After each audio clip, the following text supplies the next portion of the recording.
இந்த விஜய்க்கு என்ன தகுதி இருக்குது, இந்த விஜயால் என்ன செய்ய முடியும், குடும்பத்தையே பாதுகாக்க முடியல இந்த விஜயால், இவர் எப்படி ஒரு நாட்டை பாதுகாப்பார் அப்படின்னு ஒரு பக்கம் திமுககாரன் பேச ஆரம்பிச்சிட்டான், ஒரு பக்கம் அதிமுககாரன் பேச ஆரம்பிச்சிட்டான். இதை பார்த்து கிழக்கட்டிலிருந்து வேலை வெட்டி இல்லாத சிசிடி கேமராலாம் அதுங்க ஒரு பக்கம் இதை டெவலப் பண்ணுது.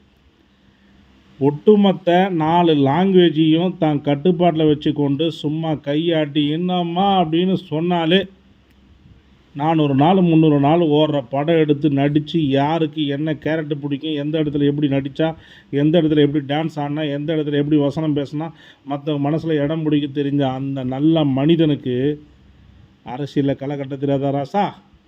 இன்னமும் வரும்போதே எல்லாருமே வாழ்க்கையில் படித்து அம்மா வயிற்றுலேயே அரசியலை கரைச்சி குடிச்சிட்டா வந்தாங்க. எல்லாம் அடி ஓதப்பட்டு ரூட்டு கிளியர் ஆகி ஒரு பதவி பிடிச்சி தான் வந்திருப்பாங்க. முதல் எலெக்ஷனுக்கே இவ்வளோ பேருக்கு காண்டாக இருக்குதுன்னா அடுத்தடுத்து எம்பி எலெக்ஷன்லாம் என்ன ஆக போகுதுன்னு தெரில.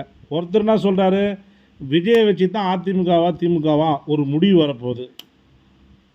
ஒருத்தர் என்ன சொல்கிறாரு, சொல்ல முடியாது, இதுவரை காணாத மக்கள் பெருங்கூட்டம். எம்ஜிஆருக்கு ஜெயலலிதாவுக்கு பெரிய பெரிய பரபரப்பாக இருக்கும்போது கூட எவனோ ஊருக்கு இவ்வளோ அடித்து பிடிச்சி போனதில்லை. இந்த முறை எலெக்ஷனில் மக்களுக்கு மாற்றத்தை உருவாக்குவதற்காகவே கொண்டு வரப்பட்டதான் டிவிக்கே. விஜய் மீது ஏன் இவ்வளோ மக்கள் மோகம், விஜய் மீது ஏன் எல்லாம் இவ்வளோ எதிர்பார்க்குறாங்க அப்படின்னு கேட்டிங்கன்னா, விஜயாச்சி வந்து மக்களுக்கு ஒரு விடுதலை கொடுக்க மாட்டாரா? விஜயாச்சி மக்களுக்கு இவ்வளோ பணம் சம்பாரிச்சிட்டாரு, இவ்வளோ சொத்து சம்பாரிச்சிட்டாரு, இனிமேல் அவர் திருடுறதுக்கான எந்த ஒரு வாய்ப்பும் கிடையாது, மக்களுக்கு சேவை செய்யாருன்னு எதிர்பார்க்குறாங்க. பார்ப்போம் 4ஆம் தேதி யார் பக்கம் நாயன்னு.